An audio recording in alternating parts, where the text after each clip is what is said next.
O erro número 1. Eu não sei se vocês já tiveram esse erro, mas já aconteceu comigo. Anestesia inadequada. Não sei se já aconteceu com vocês. O meu foi o seguinte, eu estava na faculdade ainda, tava na hora do almoço já, né? Já tinha terminado de atender os meus pacientes.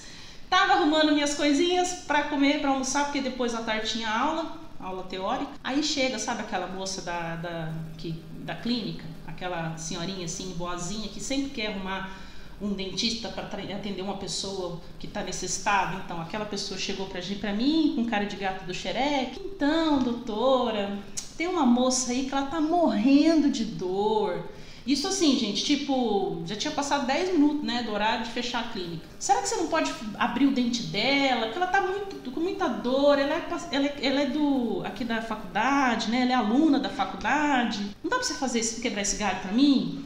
Tá bom, né, vou lá. Tirei minhas coisas tudo da bolsa, fui lá, tinha tudo estéreo, né. Fui fazer o acesso, numa boa, dei a primeira anestesia. Beleza, esperei os 5 minutinhos, fui fazer o acesso. O paciente sentiu. O paciente sentiu, eu achei estranho, né? Estranho isso. O paciente sentiu, vou lá. O que eu fiz? Ao invés de perguntar para o paciente onde ela estava sentindo, como ela estava sentindo, por que ela estava sentindo, eu fui lá e repeti a anestesia. Repeti a anestesia, beleza.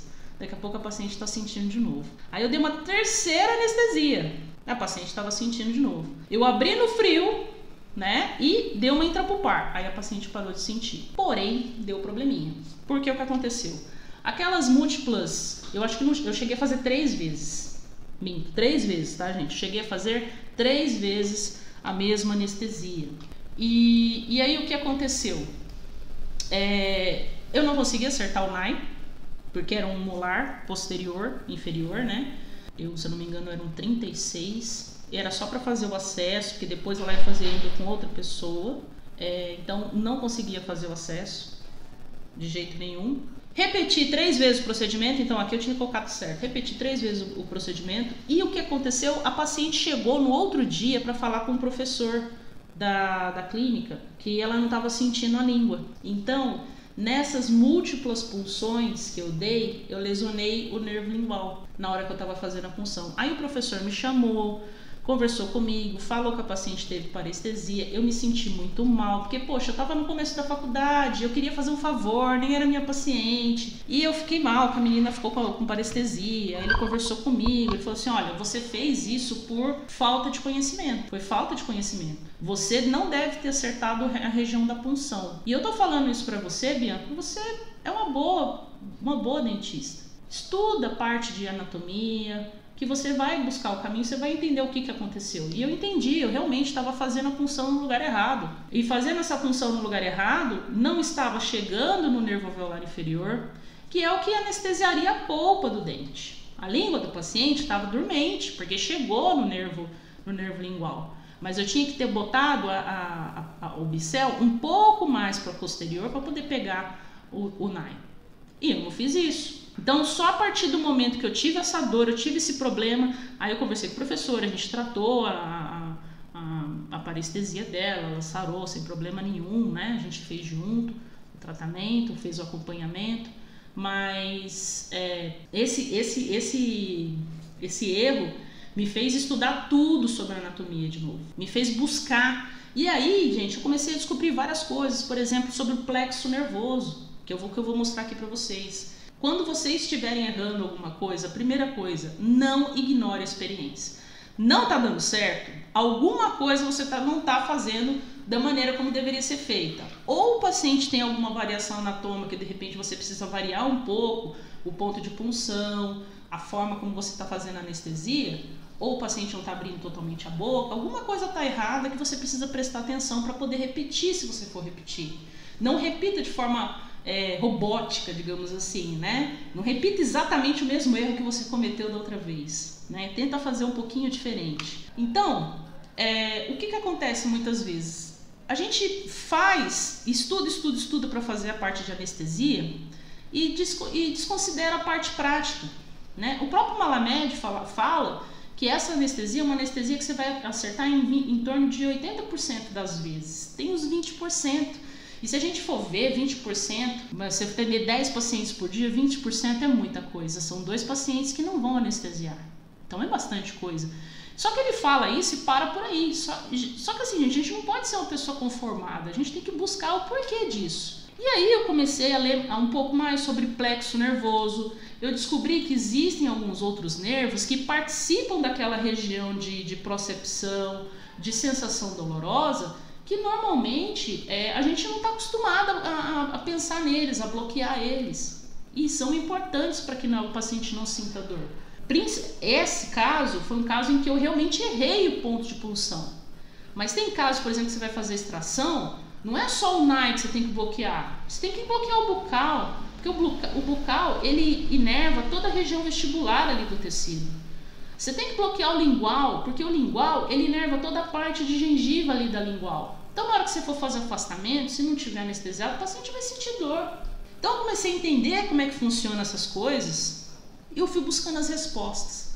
E a partir daí, eu comecei a ver o que eu tinha feito de errado. Primeiro, eu descobri o que eu tinha feito de errado. Segundo, descobri uma coisa muito melhor. Eu aprendi como é que se trata uma parestesia. Gente, a vida é assim. Aprendi como é que se trata uma parestesia e aprendi a dar a minha epitélio mandibular para acertar em torno de 99% das vezes. Hoje eu não erro mais. Entendeu? Então, a partir daí, eu já sou uma cirurgiã dentista diferente daquela que começou aquele fatídico acesso de emergência na hora do almoço. Eu já sou uma pessoa diferente daquela. Porque eu já não erro mais aquela anestesia. Sacou? O que eu aprendi, né? O que eu falo pro pessoal? Eu fiz várias aulas falando sobre anestesias. E eu descobri que existem 3 coisas que vão aumentar a sua taxa de sucesso nas anestesias, tá? A primeira coisa é você ter um conhecimento profundo de anatomia, identificando pontos anatômicos e de referência. Ah, beleza, quando eu falo que eu vou falar 3 coisas que vão aumentar a sua taxa de sucesso em anestesia, o povo fica animado. Ai, meu Deus, o que eu precisava. Aí quando eu falo que precisa de conhecimento profundo de anatomia, né? Aí a pessoa já dá aquela murchadinha, né? A pessoa já te olha assim, tipo, que legal. Que bom, é verdade, né? Interessante, vão saber. Mas é que é difícil, né? É difícil identificar, né? É difícil estudar anatomia, não é a coisa mais fácil do mundo. E eu digo pra vocês que não, a anatomia é bem fácil. Quer ver como é fácil? Anatomia, gente, principalmente anatomia nervosa, se a gente for parar para pensar, os nervos nada mais são do que cabos elétricos. Eu já fiz essa comparação e ela é verídica. O que é um cabo elétrico? O cabo elétrico é um cabo onde você passa impulsos elétricos. O que é um nervo? O nervo é um cabo orgânico em que você passa impulsos elétricos que vão realizar diversas atividades. Os cabos elétricos realizam diversas atividades. Certo? Você pega lá, por exemplo, um eletricista de carro, ele tem que saber a anatomia do carro. Ele tem que olhar a luzinha que está acesa lá no painel e saber que é o fusível que queimou o fusível M18V, que está do lado direito da caixa de fusíveis. Ele vai lá e troca e para de acender a luzinha. Por que ele faz isso? Eu nem sei se isso existe, mas eu estou fazendo uma suposição. Porque ele conhece como funciona toda a anatomia do carro, anatomia, ou como você pode querer dizer, o esquema elétrico. Tudo que eu peço para vocês é que vocês estudem o esquema elétrico da face. Se você souber aonde passa o cabo, né, ou seja, onde passa o nervo, em que tipo de impulso nervoso ele propaga, fica muito mais fácil de saber aonde você tem que pôr sua anestesia, o local que você tem que inserir o anestésico para que você tenha aquele efeito que você deseja, que é a anestesia da polpa do dente, a anestesia da gengiva do dente, tá? Então é fundamental, não tem como ser dentista e fazer anestesia sem saber anatomia. Gisele, eu estou com parestesia no nervo lingual, quando eu fui extrair o siso inferior, eu senti dor. Então, essas coisas podem acontecer. Tá? Inclusive, dependendo de como está o dente, é importante, né? Eu vou falar disso para vocês também. É importante vocês fazerem um termo de risco cirúrgico. Se uma pessoa for hoje operar o coração, ela vai anotar, vai ter que assinar um papel dizendo que ela não pode morrer na mesa. Porque é isso que pode acontecer. Não foi o médico que botou o problema, a enfermidade dentro do coração da pessoa. O que o médico está tentando fazer é resolver o problema. E no que ele vai tentar resolver o problema, pode ser que a pessoa morra. Claro que na nossa profissão é um pouco diferente. Não é que a pessoa vai morrer, mas pode acontecer intercorrências. Ele pode ter um canal em delta, né? Ele pode ter uma bifurcação. A Rosália Vera está perguntando, como se trata a parestesia, doutora? Rosália, eu fiz uma aula só sobre parestesias. Hoje é uma aula um pouquinho diferente. Hoje a gente está falando mais sobre os erros, mas inclusive só ressalvando que eu assisti tua aula de síncope e arrasei no seminário da faculdade. Faço odonto. Parabéns, Gisele. Parabéns que você... Fico feliz que você tenha gostado da nossa aula. Fico muito feliz, tá? Fico meio feliz mesmo. E fico feliz de ter ajudado de alguma forma, né? Bom, então, gente, voltando aqui. Então, isso aqui, entenda que não é difícil. Eu fiz várias aulas falando sobre anatomia nervosa e todo mundo que assistiu entendeu, tá? Então, é fácil, não é difícil não. O que você tem que fazer? Você tem que ter um conhecimento profundo de anatomia, identificar os pontos anatômicos no paciente e pôr em prática esses conhecimentos. Quando você fizer essas três coisas, você tem uma taxa elevada de sucesso nas suas anestesias. Agora, você querer anestesiar um paciente, você não sabe nem os pontos anatômicos de referência para que você possa dar punção, é melhor você apagar a luz ou então fechar os olhos e dar agulhada na boca da pessoa. Você não sabe o que você vai anestesiar. Você não sabe o que você precisa que o paciente sinta. Você não sabe os sintomas que o paciente precisa apresentar para saber se a anestesia foi efetiva ou não. Você não tem ideia de onde pôr a punção da sua agulha. Gente, tudo isso é conhecimento, é estudo profundo em anatomia nervosa. É buscar conhecimento em relação aos pontos anatômicos. Ah, Bianca, mas tem variações? Claro que tem variações. Ninguém tem a mesma cara, ninguém tem a mesma face. Apesar do pessoal ficar brincando que na harmonização orofacial todo mundo tá ficando com o mesmo rosto, quadradinho. É brincadeira, viu, gente? Não é assim, todo mundo tem, cada um é diferente, cada um é cada um. Mas se você não tem nenhum ponto de referência, fica difícil. Fica difícil. Pelo menos você tem que ter um ponto para onde ir. Tipo, eu quero ir para Bahia, eu vou para o norte ou vou para o sul? É um ponto de referência. Se você for para o sul, você vai para Bahia? Não. Então é mais ou menos assim, entendeu? Tem que saber. Tem que saber.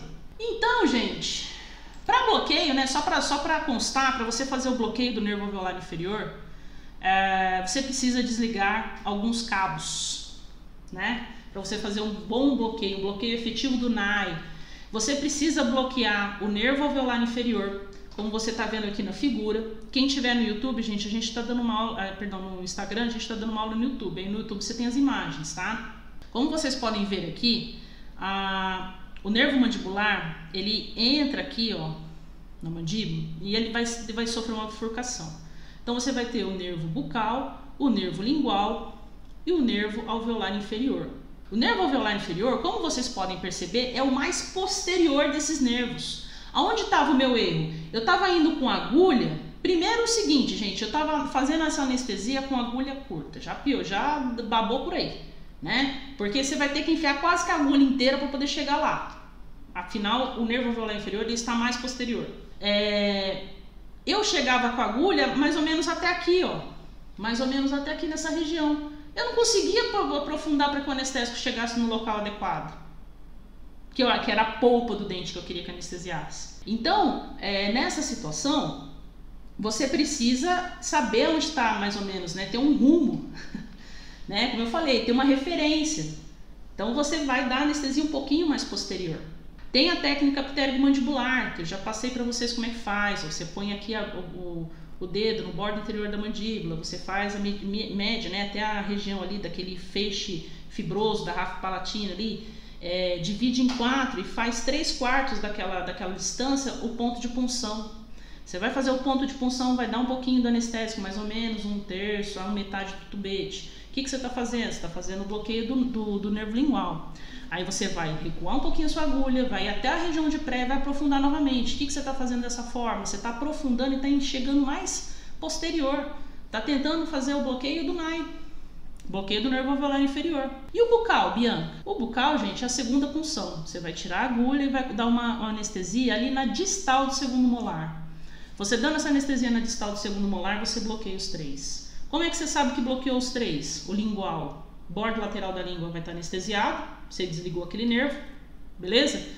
O nervo alveolar inferior, o lado inferior do paciente vai estar um pouquinho dormente, afinal não dá para você saber se a polpa está anestesiada ou não sem meter o dedão lá na polpa, né? Mas o lábio inferior é uma boa dica, se você sentir, o paciente sentir que o lábio inferior está anestesiado, é porque anestesiou o NAI. E o nervo lingual é o bordo lateral da língua que eu já falei, o nervo bucal, toda a parte vestibular ali da gengiva. Beleza, gente? Então, o que eu aprendi, tá, com isso? O que eu aprendi com esse meu erro?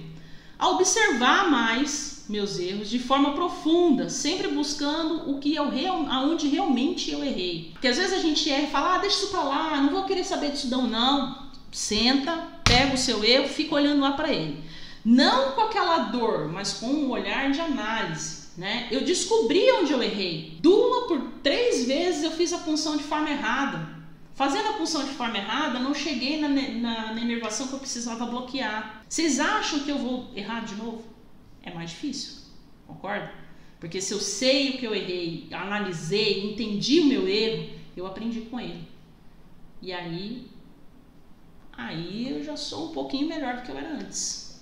É assim que o pessoal fala aquela curva de aprendizado. Na verdade eu chamo isso de escada de aprendizado, porque não é uma curva assim que você vai aprendendo, eu tô aprendendo, não. Você aprende um pouquinho, aí você se ferra, opa, aprende uma coisa, sube um pouquinho, aí você se ferra, é assim, gente, é assim. Ai, não podia falar se ferra, desculpa, falei 3 vezes. Então é assim a vida, não é uma curva, você vai, vou aprendendo, vou sendo um gênio, nossa, vou ser o Picasso dos dentes. Não é assim, tá? Você vai errar um pouco, aprender um pouco, errar um pouco, aprender um pouco, e assim você vai subindo os degraus, né, da evolução na nossa profissão. Se algo não está dando certo, pare, respire e tente outra coisa. Não fica tentando repetir a mesma coisa.